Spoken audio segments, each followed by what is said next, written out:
Hello students, कैसे हैं आप लोग। आई होप आप लोगों की पढ़ाई बहुत अच्छी चल रही होगी। आज हम लोग जानने वाले हैं बजट की क्या प्रक्रिया होती है।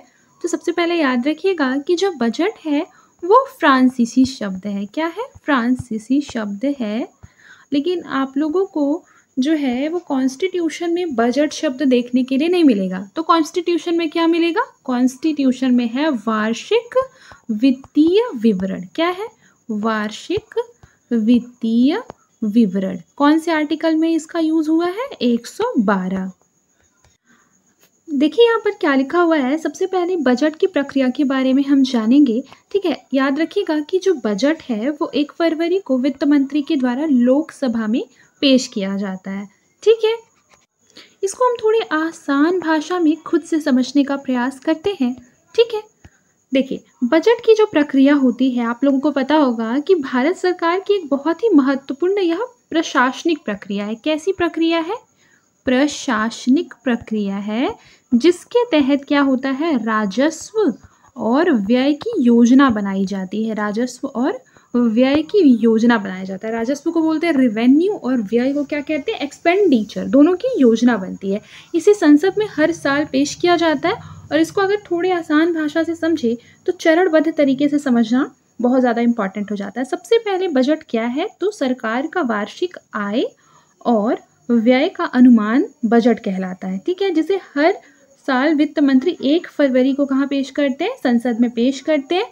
और अगले वित्त वर्ष यानी कि 1 अप्रैल से लेकर 31 मार्च तक, कब तक? 31 मार्च तक यह चलता है। ये वित्त वर्ष क्या होता है? कब से शुरू होता है? 1 अप्रैल से लेकर 31 मार्च तक चलता है। बजट की प्रक्रिया को अब हम जानते हैं। देखिए, बजट की प्रक्रिया को आसान भाषा में समझे तो इसको स्टेप 1 जो है उसमें अगर तोड़ें तो बजट की तैयारी। सबसे पहले क्या होती है? बजट की तैयारी।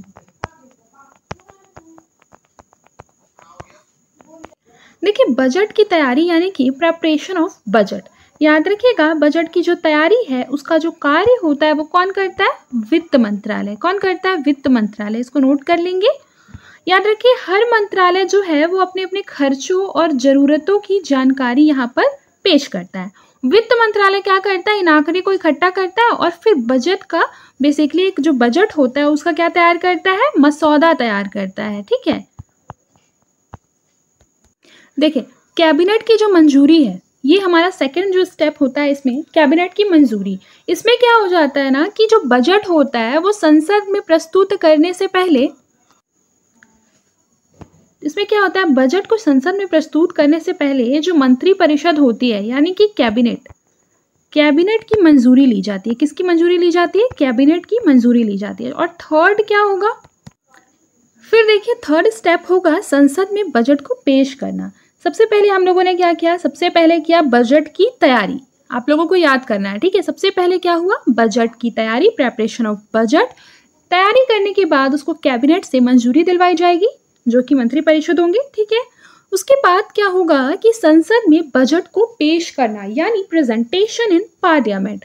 याद रखिएगा कि 1 फरवरी को वित्त मंत्री संसद में बजट पर भाषण देते हैं। इसमें 2 भाग होते हैं। इसमें क्या होते हैं? 2 भाग होते हैं।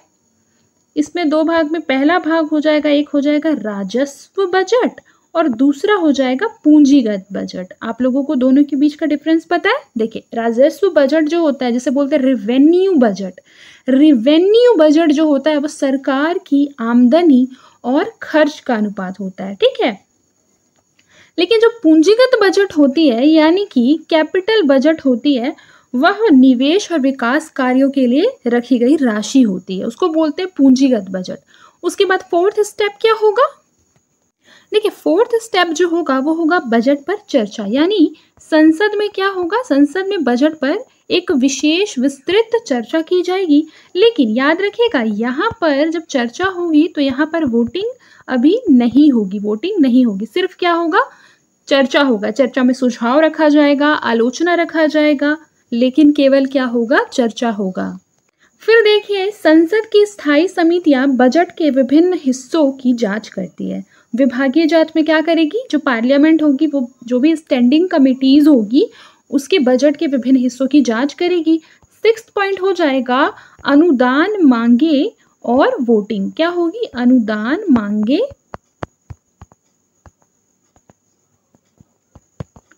और वोटिंग। ये क्या होता है? देखिए, प्रत्येक मंत्रालय की अनुदान मांगों पर लोकसभा में क्या होती है? चर्चा होती है और फिर उस पर क्या किया जाता है? वोटिंग किया जाता है। फिर उसके आगे क्या होता है? अनुदान विधेयक पारित होता है। ठीक है। फिर उसके बाद अगर देखा जाए तो जो वित्त विधेयक होता है, अब उसको क्या करते हैं? पारित करते हैं। इसमें नए टैक्सों की क्या होती है? घोषणा होती है। आप लोग देखे होंगे कि हर साल जब बजट पेश होता है उसके बाद कुछ नए टैक्सेस की घोषणा होती है। इसमें भी संसद से पारित कराना इसको बहुत ज़्यादा इंपॉर्टेंट होता है। फिर उसके बाद क्या होता है? अंत में होता है कि राष्ट्रपति जो होते हैं वो मंजूर करते हैं बजट को। क्या मंजूर करते हैं? बजट को मंजूर करते हैं। याद रखिएगा, बजट पास होने के बाद राष्ट्रपति की मंजूरी के साथ यह कानून बन जाता है। देखिए, एक इम्पॉर्टेंट फैक्ट मैं बताती हूँ। मान लीजिए यदि जो बजट है वो समय पर पास नहीं हो पाता है तो वोट ऑन अकाउंट के माध्यम से अस्थायी खर्च की अनुमति ली जाती है। ठीक है। और बजट पारित करने की जो जिम्मेदारी है वो मुख्य रूप से किसकी होती है? लोकसभा की होती है। इस बात को भी आपको याद रखना है। तो अभी हम लोग जानेंगे कि वोट ऑन अकाउंट होता क्या है। ठीक है, इसको थोड़ा विस्तार से जान लेते हैं। देखिए, लेखानुदान क्या होता है? तो याद रखिए, लेखानुदान का मतलब होता है कि संसद से सरकार को एक निश्चित अवधि के लिए एक निश्चित राशि जो है उसको खर्च करने की अनुमति देना। याद रखिएगा कि यहाँ पर क्या होता है ना कि जो सरकार है वो बिना संसद की अनुमति के 1 रुपया भी खर्च नहीं कर सकती। इस बात को याद रखिएगा। इसीलिए बजट पेश होने के बाद क्या होता है कि सरकार लोकसभा से हर मंत्रालय के लिए क्या करती है? अलग अलग खर्चों को स्वीकृति दिलवाती है, जिसे क्या कहा जाता है? लेखानुदान कहा जाता है। अगर इसका संवैधानिक आधार देखें तो भारतीय संविधान का जो आर्टिकल नंबर 114 है ये इसके लिए बहुत इंपॉर्टेंट है। अब देखते हैं कि कैसे होता है लेखानुदान। तो सबसे पहले अनुदान की यहाँ पर मांग की जाती है। सबसे पहले क्या होती है? मांग होती है। मांग के बाद अगर देखा जाए तो इस पर चर्चा होती है। चर्चा के बाद देखा जाए तो वोटिंग होती है। अगर वोटिंग के बाद देखा जाए तो क्या होता है? वोटिंग के बाद कहीं ना कहीं लेखा अनुदान विधेयक जो है वो पेश किया जाता है, उसको पारित किया जाता है। फिर उसके बाद कानून बन जाता है वो। ठीक है। लेकिन इसकी इतनी बड़ी जो प्रक्रिया है वो किस प्रकार से होती है ये भी तो हमको समझना होगा। देखिए, हर मंत्रालय क्या करती है? अपने लिए एक एक अनुदान की मांग जो है वो पेश करती है। जैसे अनुदान की मांग का मतलब आप क्या समझ लिए? जैसे मान लीजिए शिक्षा मंत्रालय ने बोला कि हमारे शिक्षा पर जो साल भर का बजट होगा वो कितना होगा? मान लीजिए 80,000 करोड़। ठीक है।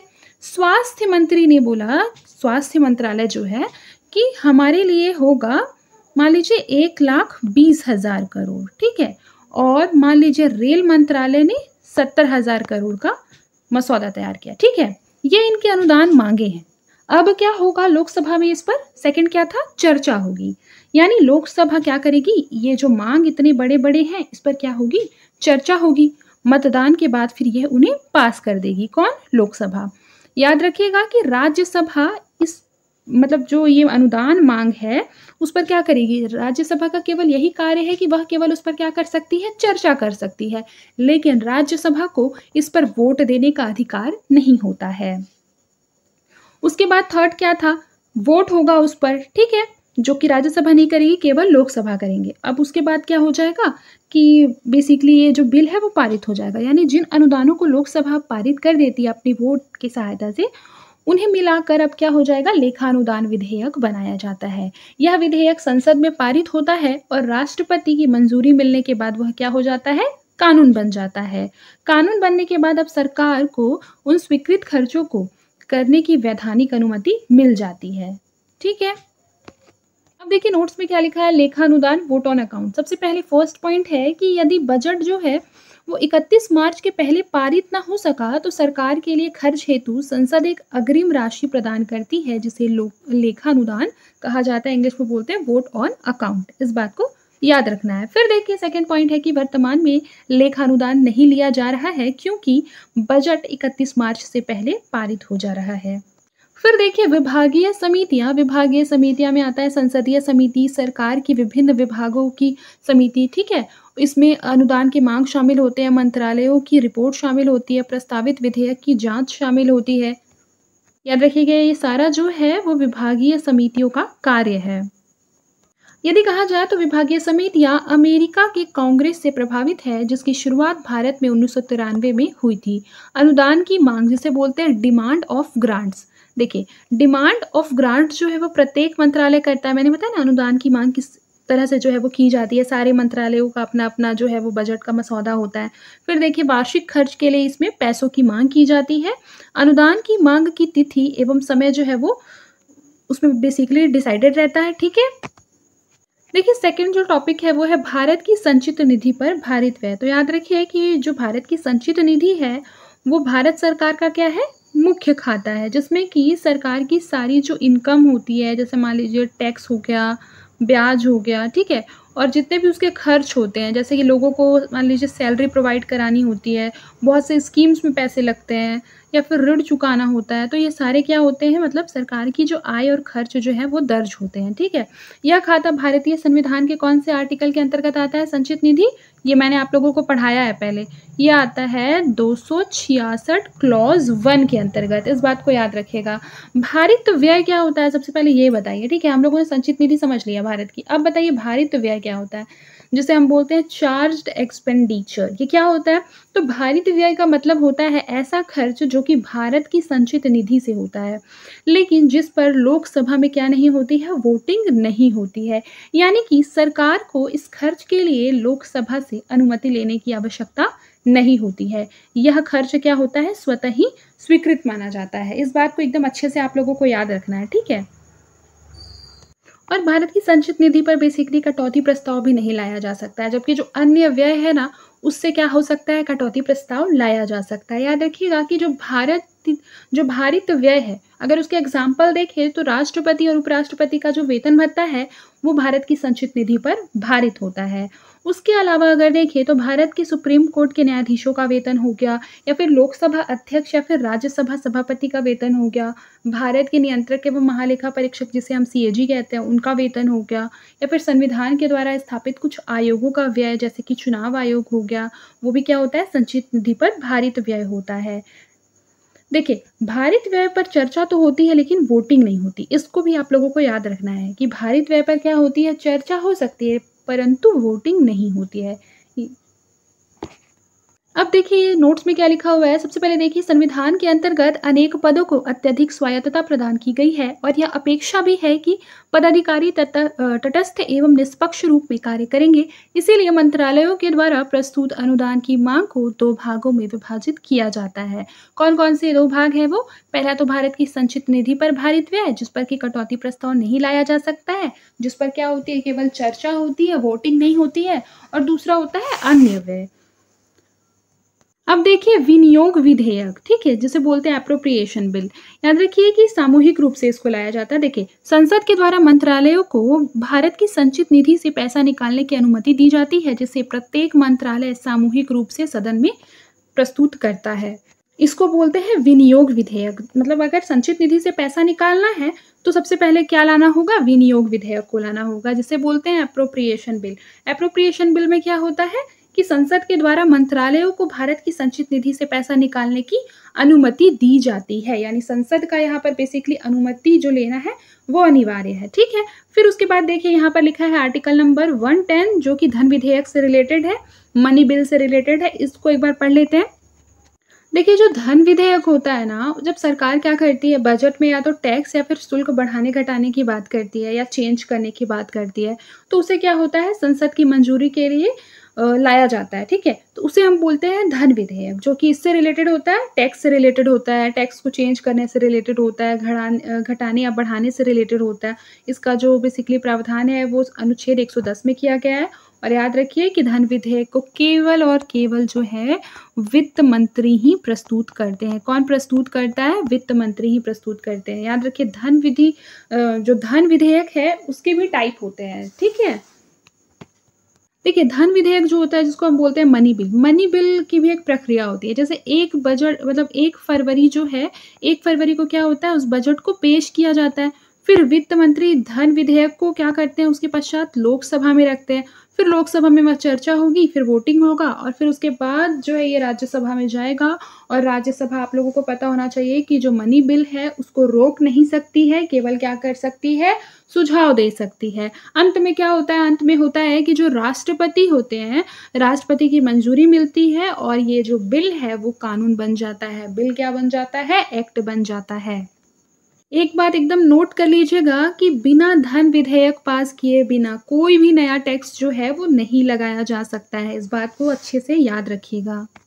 देखिए, जो बेसिकली धन विधेयक के अंतर्गत कौन-कौन से जो है वो नियम आते हैं, जैसे देखिए कर लगाना हो गया, कर परिवर्तित करना, हटाना, फिर भारत की संचित निधि से पैसे का विनियोग, भारत की संचित निधि एवं आकस्मिक निधि की अभिरक्षा, फिर भारत की संचित निधि एवं लोक लेखा में पैसों की प्राप्ति, फिर देखिए भारत संचित निधि पर किसी भी व्यय को भारित करना या फिर विदेशी राज्यों से लिए गए उधार या फिर है भारतीय सरकार के द्वारा दी गई गारंटी, ये सारी चीज़ें जो हैं वो धन विधेयक के अंतर्गत आती हैं। ठीक है, फिर देखिए कोई भी विधेयक धन विधेयक है या नहीं, इसको निर्धारित करने की जो शक्ति है वो किसकी है, स्पीकर की है, लोकसभा अध्यक्ष की है।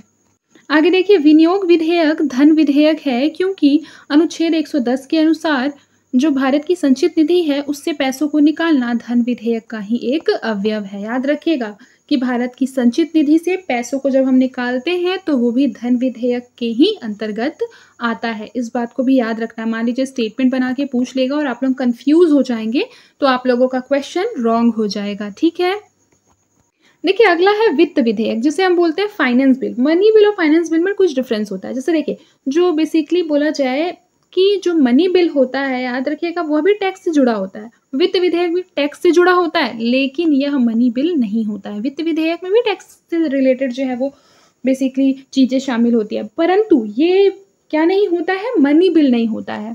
वित्त विधेयक को लोकसभा राज्यसभा दोनों में पारित करना जरूरी होता है। इस बात को याद रखना है, सबसे इंपॉर्टेंट यही है। ठीक है, इसको लोकसभा और राज्यसभा दोनों में पारित करना आवश्यक होता है, जबकि मनी बिल का लोकसभा में पारित होना ज़्यादा आवश्यक है। ठीक है, इस पर भी क्या होता है, प्रेसिडेंट का अप्रूवल लिया जाता है।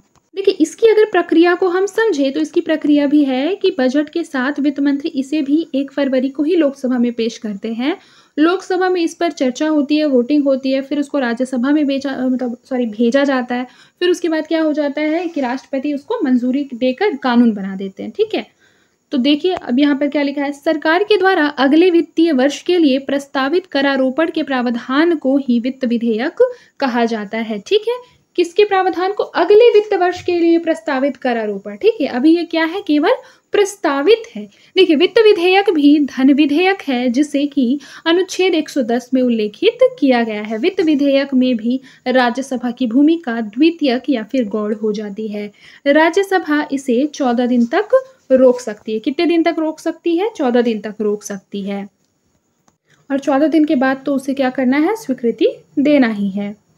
अब देखिए यहाँ लिखा है बजट के अनुपूरक खर्च। आइए इसको देख लेते हैं। फर्स्ट पॉइंट है एडिशनल डिमांड, जिसे अतिरिक्त मांग कहते हैं। याद रखिए किसी भी निर्धारित वित्तीय वर्ष में बजट की जो किसी नई सेवा है उस पर आवंटित राशि अपर्याप्त हो जाए तब अतिरिक्त मांग की जाती है। फिर उसके बाद है सप्लीमेंट्री डिमांड यानी अनुपूरक मांग। किसी भी निर्धारित वित्तीय वर्ष में किसी निर्धारित सेवा पर आवंटित राशि जो है वो ज़्यादा, आवंटित राशि जो है उससे ज़्यादा खर्च हो गया तब क्या होता है, उसके लिए अनुपूरक मांग रखा जाता है।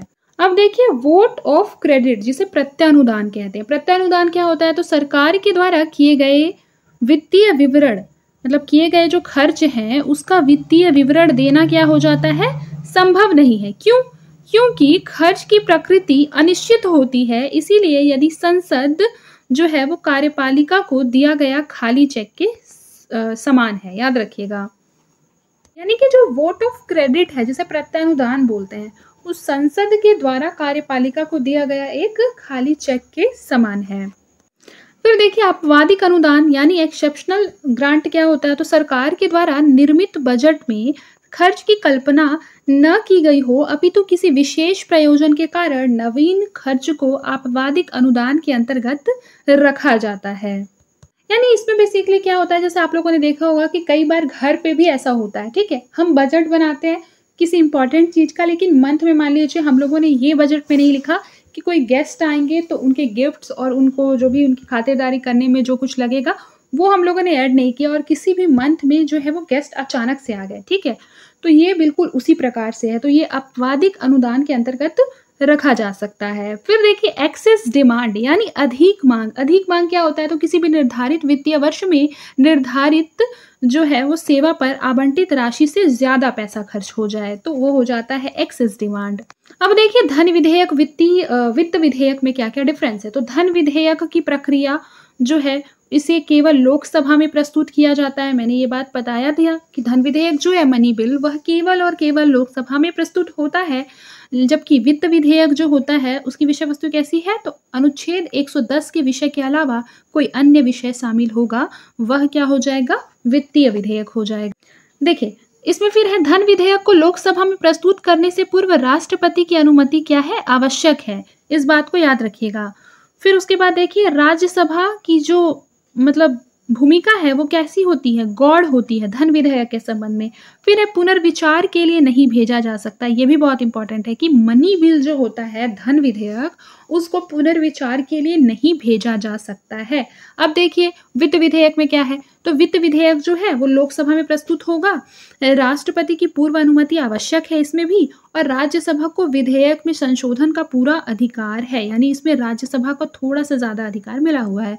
फिर संयुक्त बैठक भी इसमें संभव हो सकता है। याद रखिएगा कि धन विधेयक में कभी भी संयुक्त बैठक नहीं हो सकता है, और संविधान संशोधन विधेयक जो होता है उसमें भी जो है वो संयुक्त बैठक नहीं हो सकता है। परंतु एक बात याद रखिएगा कि जो वित्त विधेयक है उसमें संयुक्त बैठक हो सकता है। याद रखिए राज्यसभा की जो भूमिका है वो वित्त विधेयक को लेकर समान है।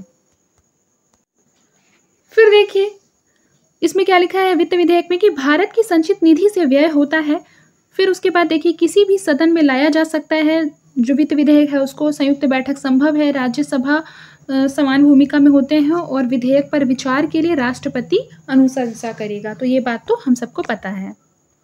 अब देखिए सदन के संचालन की प्रक्रिया। तो सबसे पहले बजट सत्र। याद रखिए क्या कि नवीन लोकसभा या पुनर्गठित लोकसभा की पहली बैठक, फिर उसके बाद उसको क्या बोलते हैं? बजट सत्र बोलते हैं। फिर देखिए संयुक्त बैठक होती है, तो संयुक्त बैठक जो है, संयुक्त बैठक की अध्यक्षता कौन करते हैं बताइए?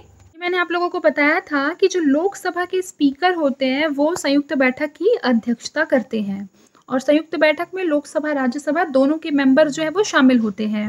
देखिए धन्यवाद प्रस्ताव क्या होता है? फर्स्ट पॉइंट है कि राष्ट्रपति अपने अभिभाषण सरकारी नीतियों का उल्लेख करता है।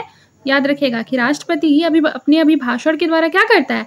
सरकारी नीति जो होते हैं उसका उल्लेख करता है। फिर उसके बाद देखिए सेंट्रल हॉल में राष्ट्रपति के अभिभाषण के बाद जो राज्यसभा है और जो लोकसभा है उन दोनों के जो सांसद होते हैं वो अपने कक्ष में जाते हैं और दोनों सदन में अलग अलग धन्यवाद प्रस्ताव पर अलग अलग चर्चा करते हैं। फिर देखिए धन्यवाद प्रस्ताव पर चर्चा के बाद प्रधानमंत्री जवाब देगा। याद रखिए कौन जवाब देगा? प्रधानमंत्री। और प्रस्ताव पर मतदान होगा। यदि मतदान में सरकार पराजित हो जाए तो यह मान लिया जाएगा कि उसका सदन में विश्वास खो चुका है और उसे सदन के समक्ष अपना विश्वास सिद्ध करना होगा। देखिए यहाँ थोड़ा हौच पौच हो गया है, लेकिन फिर भी मैं आपको पढ़कर बता देती हूँ कि लोकसभा में 11 बजे से लोकसभा की जो कार्यवाही है वो शुरू हो जाती है। पहला घंटा जो होता है कार्यवाही लोकसभा की जब शुरू होती है तो उसका जो पहला घंटा 11 से 12 का जो टाइम है वो प्रश्नकाल कहलाता है। याद रखिएगा कि इसमें बेसिकली 2 तरीके के प्रश्न पूछे जाते हैं। एक होता है मौखिक प्रश्न जिसको कि हम बोलते हैं तारांकित प्रश्न, ठीक है, और जो है एक होता है अतारांकित प्रश्न जिसका जवाब क्या हो जाता है? लिखित रूप में दिया जाता है। इस बात को याद रखिएगा। जब हम मौखिक प्रश्न पूछते हैं यानी तारांकित प्रश्न पर क्या होता है? पूरक प्रश्न संसद पूछ सकती है, ठीक है। जो सांसद होते हैं वो पूरक प्रश्न को क्या कर सकते हैं? पूछ सकते हैं, परंतु स्पीकर की अनुमति पर। देखिए प्रश्नकाल क्या होता है? प्रश्नकाल से यह प्रतीत होता है कि सांसद सूचना का सर्वोच्च माध्यम है जिसके द्वारा सरकार के विभिन्न कार्यक्रमों के संबंध में जो सदन है एवं आम जनता को जानकारी प्राप्त होती है। शून्यकाल क्या होता है? प्रश्नकाल तो हम लोगों को पता चल गया 11 से 12 के बीच का समय। अब देखते हैं हम लोग शून्यकाल। तो इसे राज्यसभा में 11 बजे व लोकसभा में 12 बजे निर्धारित किया गया है। इसका संसद की प्रक्रिया में कोई उल्लेख नहीं किया गया है और उसी दिन 10 बजे नोटिस देकर सार्वजनिक महत्व के तात्कालिक विषय पर उसको सदन में समक्ष जब उठाया जाता है तो उसको क्या बोलते हैं? याद रखिएगा कि ये कई बार पूछा जाता है कि शून्यकाल में किस तरीके के प्रश्न को उठाते हैं, तो सार्वजनिक महत्व के तात्कालिक विषय को उठाया जाता है। याद रखिए, मंत्री को जवाब देने की आवश्यकता इसमें नहीं होती है। आगे देखिए, अल्पकालिक प्रश्न जिसे बोलते हैं शॉर्ट नोटिस क्वेश्चन। तो देखिए 15 से कम की नोटिस पर प्रश्न पूछने की व्यवस्था ही अल्पकालिक प्रश्न कहा जाता है। याद रखिए, 15 दिन से कम का नोटिस दिया गया है, ठीक है, तो उसको बोलते हैं अल्पकालिक प्रश्न। जो मौखिक रूप से पूछा जाता है उसका उत्तर भी मौखिक रूप में ही दिया जाता है। अब देखिए, आधे घंटे की चर्चा। यदि प्रश्न के दौरान दिए गए उत्तर से कोई भी सांसद संतुष्ट नहीं है और वह मंत्री के उत्तर पर अधिक स्पष्टीकरण चाहता है तो लोकसभा में आधे घंटे के लिए चर्चा का आयोजन किया जा सकता है। अब देखिए, यहाँ पर विभिन्न प्रस्ताव के बारे में हम लोग पढ़ेंगे। तो सबसे पहले है ध्यान आकर्षण प्रस्ताव, ठीक है, जिसे बोलते हैं कॉलिंग अटेंशन मोशन। देखिए, लोक महत्व के किसी भी तात्कालिक विषय को यदि लोकसभा में उठाया जाएगा तो उस टाइम पे जो होगा, इस संबंध में संबंधित सदस्य को 10 बजे लोकसभा सचिवालय में नोटिस देना पड़ेगा। इस बात को जानिए, ठीक है। फिर उसके बाद देखिए क्या लिखा है, चर्चा के द्वारा विपक्षीय दल को सरकार के ध्यान आकर्षित करने का इसमें अवसर प्राप्त होता है। किसमें? ध्यान आकर्षण प्रस्ताव में। उसके बाद है कि राज्यसभा में ध्यान आकर्षण जो प्रस्ताव होता है उसको मोशन ऑफ पेपर्स कहा जाता है।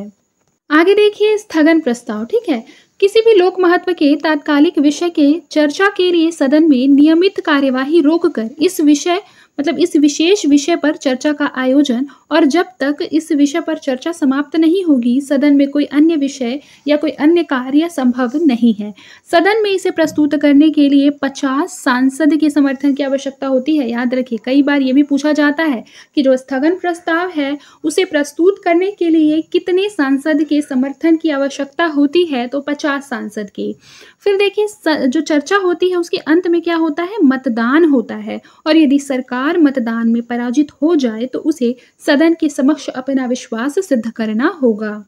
फिर देखिए, निंदा प्रस्ताव, ठीक है, निंदा प्रस्ताव क्या होता है, इसके द्वारा सरकार की किसी भी नीति की कठोर आलोचना की जाती है निंदा प्रस्ताव के माध्यम से, या फिर प्रस्ताव मंत्री विशेष या फिर समूचे मंत्री परिषद के विरुद्ध लाया जा सकता है, जिसके लिए 50 सांसदों के समर्थन की आवश्यकता होती है, जिसे राज्यसभा में नहीं लाया जाएगा। याद रखिए, निंदा प्रस्ताव को राज्यसभा में नहीं लाया जा सकता है।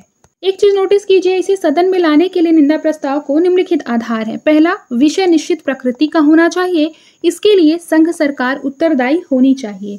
यदि किसी भी मंत्री या मंत्री परिषद के विरुद्ध निंदा प्रस्ताव पारित हो जाए तो लोकसभा में मंत्री परिषद को अपना विश्वास सिद्ध करना पड़ता है। आगे देखिए, अल्पकालिक चर्चा, ठीक है, जिसे बोलते हैं शॉर्ट ड्यूरेशन डिस्कशन। तो किसी भी लोक महत्व के किसी तात्कालिक विषय पर चर्चा के लिए जो है वो अल्पकालिक चर्चा का प्रयोग किया जाता है। देखिए क्या लिखा है, स्थगन एवं निंदा प्रस्ताव जैसे गंभीर प्रस्ताव स्वीकार करने में कठिनाई होती है, इसीलिए अल्पकालिक चर्चा का प्रयोग किया जाता है, जिसके समय का जो निर्धारण है वो कार्य मंत्रणा समिति करती है। कौन करती है समय का निर्धारण? कार्य मंत्रणा समिति। देखिए, सबसे इंपॉर्टेंट है ये अविश्वास प्रस्ताव, ठीक है, जिसे बोलते हैं नो कॉन्फिडेंस मोशन कहते हैं। याद रखिएगा, केवल लोकसभा में लाया जाता है। देखिए, संविधान में लेकिन इसका कोई उल्लेख नहीं है, इस बात को याद रखना है। देखिए, मंत्रिपरिषद सामूहिक रूप से लोकसभा के प्रति उत्तरदायी होती है, ऐसा लिखा है आर्टिकल नंबर 75 के क्लॉज 3 में। लोकसभा नियमों में अविश्वास प्रस्ताव का उल्लेख है और इसे लाने के लिए स्पीकर के समर्थन के अलावा 50 सांसदों के समर्थन की आवश्यकता होती है। देखिए, अगर अविश्वास प्रस्ताव पारित हो जाता है तो क्या हो जाता है, प्रधानमंत्री को इस्तीफा देना पड़ता है, मंत्रिपरिषद को भी इस्तीफा देना पड़ता है। अब देखिए, विश्वास प्रस्ताव क्या होता है, जिसे हम कहते हैं कॉन्फिडेंस मोशन। देखिए, इसका जो लोकसभा है, ठीक है, उसके नियमों में कोई उल्लेख नहीं किया गया है। विश्वास प्रस्ताव राष्ट्रपति के निर्देश पर प्रधानमंत्री लोकसभा में प्रस्तुत करता है। विश्वास प्रस्ताव का जो प्रचलन है वो अल्पमत सरकार एवं गठबंधन सरकार के दौरान हुआ है। आगे देखिए, संसदीय प्रक्रियाओं में परिवर्तन या संशोधन की आवश्यकता। देखिए, संसद का सर्वाधिक महत्वपूर्ण कार्य जो है वो क्या है, विधि का निर्माण करना, कानून बनाना, जबकि संसद के पहले 2 घंटे प्रश्नकाल एवं शून्यकाल में समाप्त हो जाते हैं। 11 से 12 जो होता है वो प्रश्नकाल और 12 से 1 जो होता है वह शून्यकाल। देखिए इन 2 घंटों को मिलाकर समय सीमा 1 घंटे के लिए आवंटित कर दिया जाए। फिर देखिए सदन में अधिकांश विषयों पर मतदान का आयोजन नहीं होता है, बल्कि ध्वनि मत से प्रस्ताव जो है वो पारित होता है, जबकि मतदान को अनिवार्य बनाने की आवश्यकता है। फिर देखिए संसद के कार्य बढ़ते जा रहे हैं, परंतु कार्यवाही या बैठकों की संख्या घटते जा रही है। इसीलिए वर्ष में लगभग 120 दिन की बैठक सुनिश्चित होनी चाहिए। फिर देखिए संसद में अव्यवस्था फैलाने वाले एवं संसद के कामकाज में बाधा फैलाने वाले सांसदों पर कठोर कार्यवाही होनी चाहिए।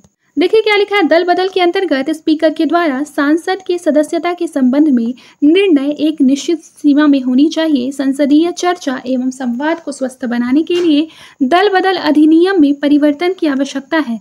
देखिए निष्कर्ष में क्या लिखा हुआ है कि संसदीय सांसद में संसद का केंद्रीय महत्व होता है। ऑब्वियस सी बात है, जिसे प्रभावशाली बनाकर कार्यपालिका का उत्तरदायित्व सुनिश्चित किया जा सकता है। संसद के संचालन से ही क्या होता है, विपक्ष सत्ता पक्ष पर प्रभावी नियंत्रण बनाए रख सकता है। याद रखिएगा। और एक बात याद रखना है कि दल बदल अधिनियम जो है इसका प्रयोग केवल उन विषयों पर किया जाए जहां संघ सरकार जो है उसके गिरने का खतरा हो। इसीलिए सामान्य विधेयकों के चर्चा के दौरान कभी भी इसका प्रयोग नहीं होना चाहिए। किसका? दल बदल अधिनियम का। देखिए संसदीय समितियां जो है ये हम लोग नेक्स्ट क्लास में पढ़ेंगे, ठीक है। आज के लिए बस इतना ही, मिलते हैं नेक्स्ट क्लास में। तब तक के लिए अपना ख्याल रखिए और मन लगाकर पढ़ाई करते रहें।